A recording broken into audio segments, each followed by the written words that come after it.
So next word जो हम पढ़ेंगे, if I were in your shoes, that means English में इसका मतलब है अगर मैं आपकी जगह होता, अगर मैं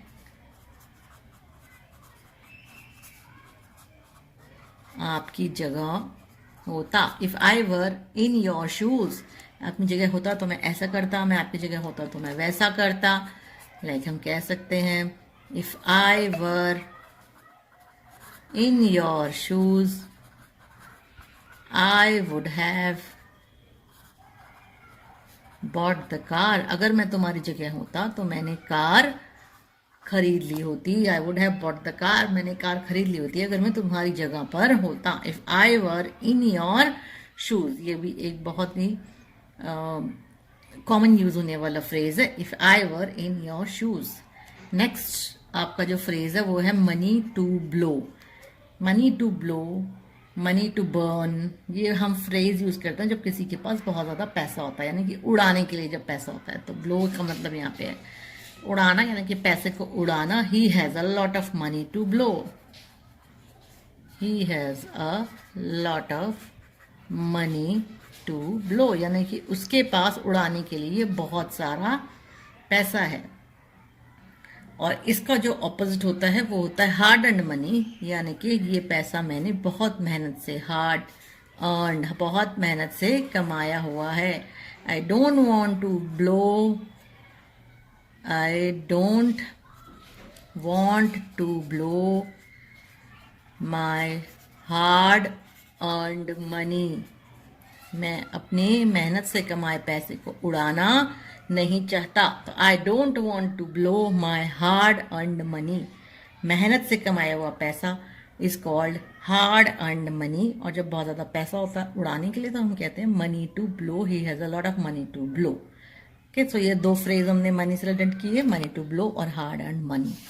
सो नेक्स्ट जो हम करेंगे वर्ड है मशी। ये एक तरह से एडजेक्टिव की तरह यूज होता है। एडजेक्टिव स्पेशली हम फ्रूट्स वगैरह के लिए यूज करते हैं जो कि होते हैं ओवर राइप।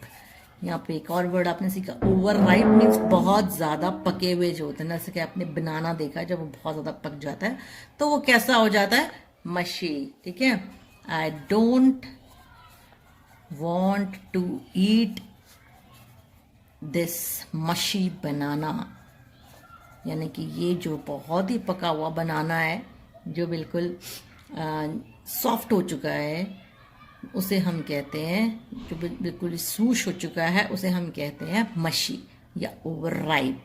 आपके फ्रूट्स अंडर राइप हो सकते हैं जो कच्चे होते हैं, राइप हो सकते हैं जो पके हुए होते हैं, और over ripe, over ripe means जो बहुत ही ज़्यादा, हद से भी ज़्यादा पके हुए होते हैं, उन्हें हम कहते हैं over ripe.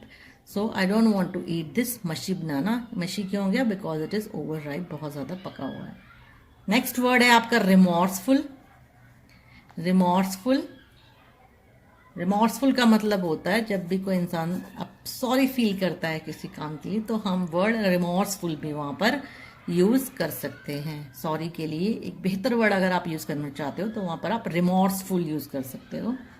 Like he was remorseful of what he had done,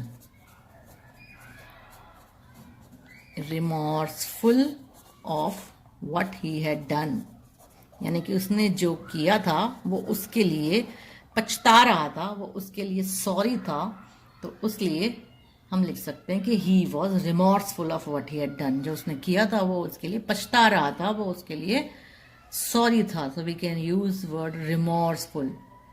next जो फ्रेज है हम यूज करते हैं fill me in.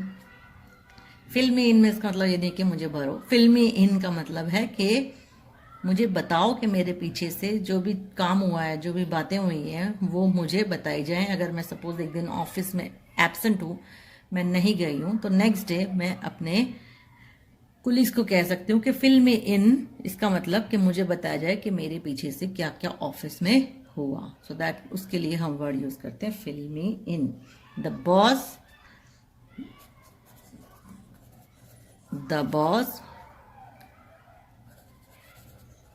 asked the subordinates, उसने अपने सबऑर्डिनेट्स को क्या बोला, टू फिल हिम इन, यानी कि वो आया नहीं था, तो पीछे से क्या काम हुआ वो पूछने के लिए उसने अपने सबऑर्डिनेट से पूछा था। The boss asked the subordinates to fill him in. He was absent so he want to know what happened behind his back. Next जो वर्ड है वो है स्काई स्क्रेपर। ये भी एक एडजेक्टिव है। स्काई स्क्रेपर हम यूज करते हैं, जैसे स्काई से आप वो समझ सकते हो ऊंचा, बहुत ऊंचा। तो बहुत जो ऊंची ऊंची बिल्डिंग्स होती हैं उन्हें हम कहते हैं sky scrapers. Like Delhi is a city of sky scrapers, यानी कि यहाँ बहुत सारी ऊंची ऊंची बिल्डिंग्स हैं, इतनी ऊंची जैसे कि स्काई को छूने जा रही हूँ, इसलिए Delhi is a city of sky scrapers. Dubai has a lot of sky scrapers. Dubai city has lot of sky scraper, वहाँ पे बहुत ज़्यादा ऊंची ऊंची बिल्डिंग्स हैं। और जो लास्ट वर्ड आज हम करेंगे वो है ईयर वॉर्म। ईयर वॉर्म कोई कीड़ा नहीं, ईयर वॉर्म होता है जब कोई धुन या कोई गाना आपके जहन में, आपके अंदर, आप बार बार उसी को गुनगुनाते हो, आप बार बार उसी के बारे में सोचते हो। कभी कोई एक धुन सुबह सुन लेते हो तो शाम तक वही माइंड में चलती रहती है, तो उसको हम कहते हैं ear worm. Like the songs of the movie are ear worms. यानी कि किसी भी मूवी के सॉन्ग्स, जैसे हिंदी मूवी आप ले लो, जैसे आशिकी हो गई हिंदी मूवी, जो भी है, जो भी मूवीज हैं, उसके जो सॉन्ग्स हैं दे आर ईयर वॉर्म्स। यानी कि एक बार सुन लेते हैं तो हम पूरे दिन उसी को गुनगुनाते रहते हैं। अरिजीत के सॉन्ग्स हैं जैसे, they are ear worms. The songs of Arijit Singh are ear worms. Okay, the latest song of Arijit is an ear worm. So वहाँ पर हम वर्ड ईयर वॉर्म यूज करते हैं। थैंक यू एंड होप ये वर्ड्स आपको काम आएंगे, आप सीख गए होंगे और इन्हें अपनी daily day to day language में बोलने में आप इन्हें यूज़ करेंगे। Thank you. If you like please subscribe and share the video. Thank you so much.